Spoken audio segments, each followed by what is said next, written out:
சுகந்தி ஒரு சாதாரண தனியார் பள்ளி ஆசிரியர் அல்ல. பிறர் குழந்தைகளின் உயிரை தன் உயிரை விட மேலாக பார்த்த அன்னையின் இதயமுடைய 21 வயது இளம் பெண்மணி. 2009 டிசம்பர் 3 அன்று பள்ளி வாகனம் ஆற்றில் கவிழ்ந்து தண்ணீரில் புரண்டு கிடந்தது. பயமும் கூச்சலுமாய் சிக்கி தவித்திருந்த 10 வயதுக்கு குறைந்த சிறு குழந்தைகள். அந்த நொடியில் சுகந்தி என்ன செய்தார் தெரியுமா? தன் உயிர் பற்றி ஒரு கணமும் சிந்திக்கவில்லை. ஒன்றமின் ஒன்றாக குழந்தைகளை மீட்டு கரை சேர்ந்தார். ஏற்கனவே 11 மாணவர்களை காப்பாற்றி விட்டார். அதோடு நின்றுவிடவில்லை.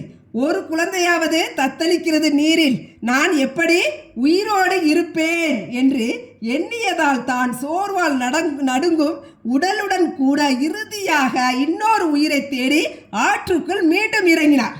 அந்த நொடி அவரின் உடல் சகித்து கொள்ளவில்லை. ஆறு அவரை இழுத்து சென்றது.